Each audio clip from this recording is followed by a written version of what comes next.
In the mystical realm of old China, amidst the swirling fog and jagged peaks of Mount Hua, a magical stone had rested since the beginning of time. This stone had absorbed the essence of the cosmos, the beauty of the world, the vigor of the sun, and the enigma of the moon. Then, one fateful day, the stone began to split, and from within it, a wondrous stone egg emerged. The stone egg cracked open, and out stepped a stone monkey, destined for greatness as he took his first bounding leaps upon the rugged peaks of Mount Hua. He bowed in reverence to the four cardinal directions. Then, brimming with mystical energy, his eyes shot forth golden rays that pierced the heavens, startling the celestial kingdom. The Jade Emperor, the supreme sovereign of the heavens, was intrigued by this mysterious radiance.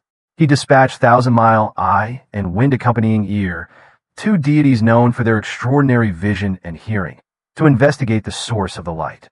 They descended upon the verdant valleys of Mount Hua and observed the newborn monkey, larger and more radiant than its peers, emitting golden light from its eyes. Reporting back to the Jade Emperor, they told of a monkey born from a magical stone. Upon hearing it was merely a monkey, the Jade Emperor dismissed the event from his thoughts. The stone monkey grew up among his kin on the island, delighting in the fruits and flowers. One day, standing on a precipice, the monkeys challenged each other to leap through a waterfall to discover what lay beyond. They agreed that the brave monkey would be their king. Without hesitation, the stone monkey leaped off the cliff and into the waterfall. On the other side, a grand iron bridge spanned the chasm, and beyond it stood a magnificent palace, which he claimed for his tribe, dubbing it the Water Curtain Cave. It became a sanctuary for his followers, a haven of laughter and safety. From that day forth, he was known as the Monkey King. However, gazing upon the tranquil lives of his fellow monkeys, he felt a stirring of discontent. His heart yearned for more, a desire to transcend mortality. He aspired to become immortal. One of his advisors told him that Buddha's sages and dragons had learned the secret of immortality. This longing to uncover these secrets set him on a new quest, a journey that would take him beyond the mountains to new lands and adventures. With the wind at his back and aboard a raft he had built, the Monkey King embarked on his monumental journey. This marked the beginning of his tale, the ascent of a hero whose name would resound through the ages. Welcome to the enigmas of mythology, some who come the Monkey King. The Monkey King's first step on this ambitious adventure led him to the lands of men, where he sought someone who could teach him the sacred arts of immortality. Upon arriving on the shores of men, he pilfered the garments of a woodsman, attempting to blend in with humanity for 9 years. Over 2 continents, the Monkey King wandered the lands of men, inquiring if anyone could help uncover the secrets of immortality. He traversed the seas to the far corners of the earth. Eventually, his travels led him to a secluded grove in the cave of the slanting moon and 3 stars, home to a revered holy man, Master Subhuti, said to know the secrets to eternal life. As the Monkey King approached his dwelling, one of his disciples opened the door, informing the Monkey King that his master was expecting him. Master Subhuti, impressed by the distance the Monkey King had traveled, agreed to take him as his disciple, recognizing the profound destiny before him. The sage bestowed upon him the name Sun Wukong, which meant awakened to emptiness. In the tranquility of the grove, Master Subhuti turned to Sun Wukong, his voice a soft echo among the ancient trees. "Dear student," he said, "wisdom is like the wind in the forest. It moves the leaves but does not decide where they fall. Seek wisdom to navigate the storm." Sun Wukong, puzzled, contemplated his master's words, understanding that true mastery was not merely about wielding power, but guiding it wisely. Under the sage's guidance, Sun Wukong learned to harness the energies of the universe. He mastered the 72 transformations, allowing him to change into any creature or object. He also learned the secrets of cloud jumping, enabling him to leap across vast distances in the blink of an eye. During all this time, the original immortals were displeased that this unknown monkey was gaining the power of immortality and promised that they would send 3 calamities every 500 years. Lord Erlang would strike him with lightning, then set him on fire, and finally they would try to disintegrate him. After 20 years of diligent study, Sun Wukong learned many skills from the wise master, including magical spells, traditional medicine, and martial arts. Most crucially, he had convinced his master to teach him an internal breathing method that granted him immortality, protecting him from the 3 calamities. The heavenly gods were envious of Sun Wukong's growing power, showing off among his peers. Sun Wukong was disowned by Master Subhuti, ending his tutelage. But Sun Wukong had learned all he wanted to from his master and returned home, bound by an oath not to share Master Subhuti's teachings. Sun Wukong returned to Mount Hua, only to find that a bold demon king, simply known as the monstrous king of havoc, had taken his throne and was terrorizing the monkey population. The bold demon king laughed, his voice booming across the valleys. Strength is the only law the world respects. Monkey, you will learn this truth, painfully if you must. Using what he'd learned from Master Subhuti, Sun Wukong pulled a hair from his body, which magically transformed into an army of monkeys, each one ready for battle. With this magical army, he defeated the bold demon king and took back his rightful place as the leader of Mount Hua. After the battle, Sun Wukong wanted to ensure his kingdom's safety. He taught all the monkeys how to fight and gave them weapons made in the workshops of his allies. This strengthened his kingdom and prepared it for any future challenges. However, Sun Wukong needed a personal weapon, and, dissatisfied with mortal-made swords, he had heard that the finest weapons were in the armory of the Dragon King. So, he journeyed to the depths of the Eastern Sea to seek an audience with the Dragon King, Ao Guang. After some tea with the Dragon King, Sun Wukong explained the purpose of his visit and was welcomed into the dragon's treasure trove and vast armory. None of the formidable weapons the Dragon King offered satisfied him. They were too light, like children's toys. But as he was about to give up, Sun Wukong spotted a pillar of black iron, 20 feet in height and the width of a barrel, with golden hoops on each end. The column weighed over 17,000 pounds, but Sun Wukong lifted it with ease. This weapon, initially overwhelming in its weight, magically adjusted to his preferred size. The pillar could change size at Sun Wukong's command, from towering like a mountain to the thinness of a needle that he could keep behind his ear. Thus, the pillar was given the name Rui Jingu Bang, otherwise known as the compliant golden hooped rod. Intimidated by Sun Wukong, the Dragon King and his brothers offered the Monkey King a suit of golden armor, asking him to leave their domain. Now that he had these gifts, armed with his magical staff and his celestial skills, Sun Wukong returned to his kingdom on Flower Fruit Mountain. No longer just a mere monkey, but more of a deity than a mere monkey. But in the stillness of his home, his thoughts wandered to the heavens, a realm of gods and immortals, where he believed his destiny awaited. Little did he know his mischievous nature and boundless spirit would soon lead him to celestial battles and confrontations with the mighty powers above. Sun Wukong's power and bold actions made him infamous far and wide, attracting numerous demons who sought to challenge him. Each demon who dared to confront him was swiftly defeated and then recruited into his rapidly expanding army. As the Monkey King's reputation grew, he became so notorious that one day, the rulers of the underworld devised a plan to deal with him. Life seemed to be going well for the Monkey King until one day, while taking a nap, two emissaries of Yama, the king of the realm of the dead, visited him in a dream and kidnapped his soul, carrying it to the underworld. What the emissaries didn't know was that Sun Wukong still had his trusty Rui Jingu Bang tucked behind his ear. When Sun Wukong awoke to find himself in the underworld, he was furious. He bludgeoned to death the two emissaries that had carried his spirit to the underworld and fought his way to the palace of the 10 Kings. The kings, afraid of what this powerful monkey wielding a magical weapon might do, pretended they had made a mistake, bringing the wrong Sun Wukong to the underworld. Sun Wukong demanded to see the Book of Life and Death. With a bold stroke, erased his name and the names of all monkeys, ensuring their exemption from the grips of mortality. "I am intangible," he declared. The gods of death were shocked by Sun Wukong's boldness. They reported him to the celestial court, where Sun Wukong's extraordinary reactions both angered and impressed the Jade Emperor. Instead of punishing him, the Emperor saw a chance to control the Monkey King by inviting him into the celestial bureaucracy, presenting it as an honor rather than imprisonment. This strategy was aimed at taming Sun Wukong's rebellious spirit by involving him in the heavenly government. The Jade Emperor's plan included giving Sun Wukong a seemingly prestigious title within the heavenly court to monitor and curb his mischief. Pleased with the honor, but unaware of the Emperor's true intentions, Sun Wukong accepted the invitation. He was welcomed grandly and given the title Protector of the Horses. At first, he saw this role as a significant honor and was delighted that he was now being truly considered one of the greater mortals. But he soon realized it was just a mundane job looking after the celestial stables, a position considered lowly by the other deities. This realization only made Sun Wukong angry again, pushing him further towards defiance against the celestial order. And the Jade Emperor, feeling tricked and belittled, saw Sun Wukong's initial thrill turn to fury. His pride wounded and his ambitions mocked, he renounced his heavenly title and returned to Flower Fruit Mountain, declaring himself the great sage equal to heaven. His bold proclamation was not just a title, but a direct challenge to the celestial authorities, including the Jade Emperor himself, setting the stage for his legendary rebellion. Hearing of the Monkey King's tantrum, the Jade Emperor sent several of his warriors to capture him, but none were successful.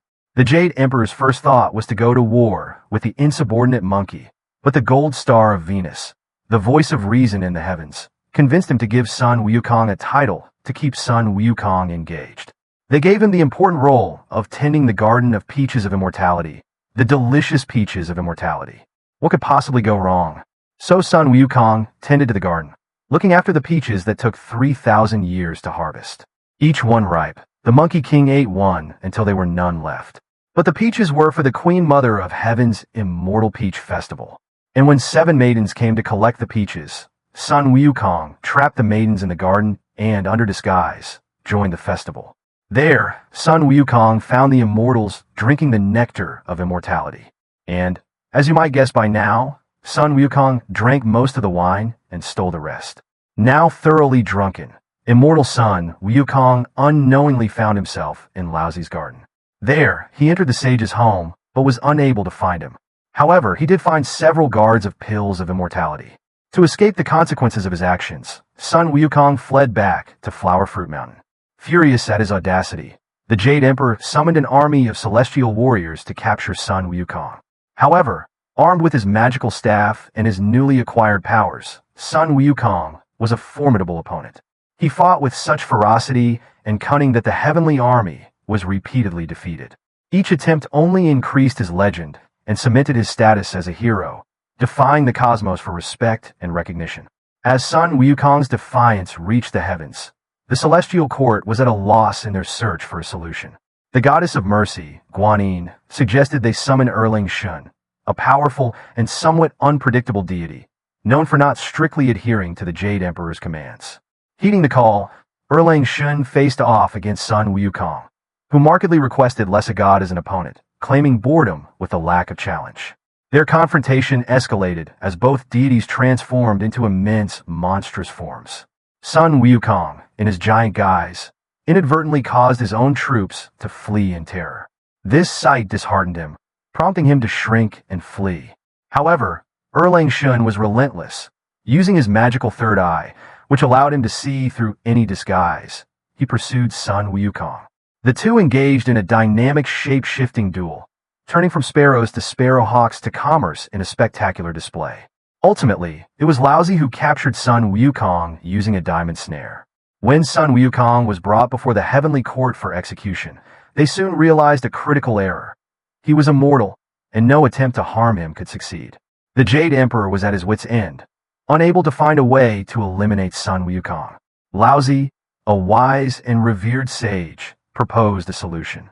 He suggested placing Sun Wukong in the magical brazier of the 8 trigrams for 49 days, believing this would extract the elixir of immortality from his body and effectively end the Monkey King's life. After the 49 days had elapsed, they opened the brazier, expecting to find success.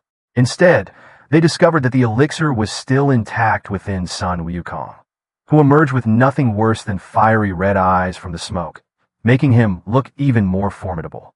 Fed up with the heavenly forces, Sun Wukong began a fierce battle against the fiery heavenly army. With the Jade Emperor's strategies exhausted, he was forced to invoke his last and most powerful option, the Buddha himself. The escalating chaos wrought by Sun Wukong in the heavens forced the Jade Emperor to seek assistance from the Buddha. The heavenly realm, already disrupted by the Monkey King's previous antics, could no longer tolerate his defiance. The Buddha intervened as a mediator and a force of supreme authority to confront the rebellious hero. Buddha summoned Sun Wukong to his presence and offered him a challenge that seemed simple yet was steeped in profound spiritual significance. Buddha told Sun Wukong that if he could leap out of his palm, he would be recognized as an equal to the gods and no longer pursued by the heavenly hosts. Confident in his cloud-jumping ability, Sun Wukong agreed, certain he could outmaneuver any being, even Buddha. With a mighty leap, Sun Wukong sought to what he thought were the ends of the universe to mark his achievement. He scribbled his name on a pillar, believing it to be at the periphery of the world, and urinated on it for extra relish.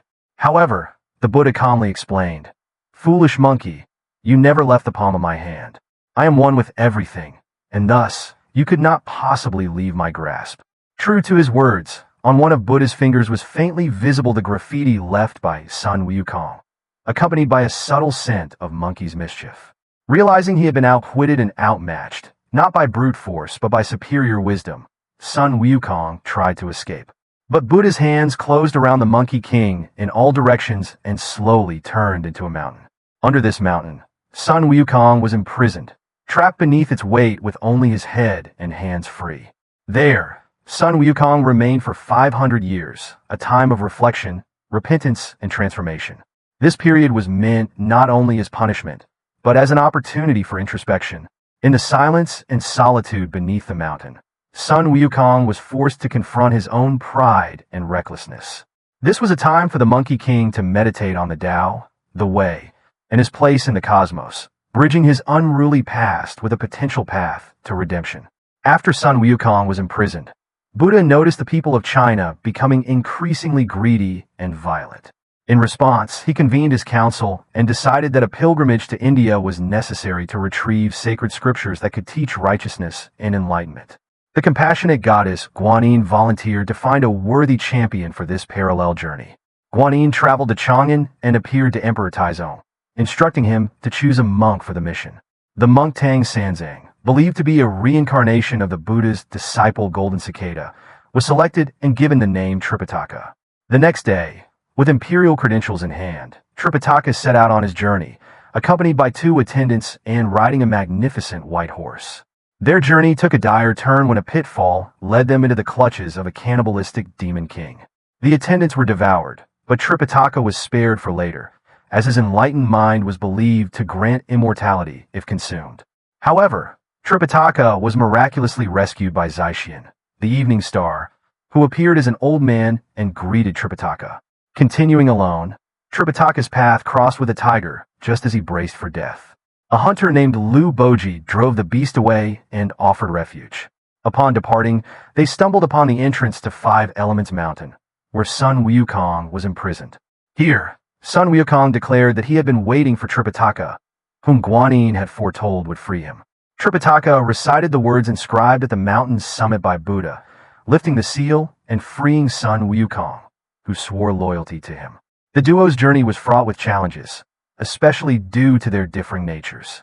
Tripitaka's calm demeanor clashed with Wukong's fiery spirit. To manage Sun Wukong's temper, Guanyin gifted Tripitaka a magical headband that could be tightened to control Sun Wukong when reciting a sacred incantation. They traveled through Coiling Snake Mountain, where a monstrous white dragon swallowed their horse. Wukong battled the dragon until Guanyin intervened, revealing that the dragon was meant to serve them. Ashamed, the dragon transformed into a white steed to replace the horse he had eaten, allowing them to continue their journey. They soon met an old man whose daughter had been captured by a gluttonous pig-faced demon. Wukong rescued the girl and subdued the demon, who introduced himself as Zhu Beiji. He had been exiled from heaven for misconduct and was waiting to assist Tripitaka, as foretold by Guanyin. They then joined their quest.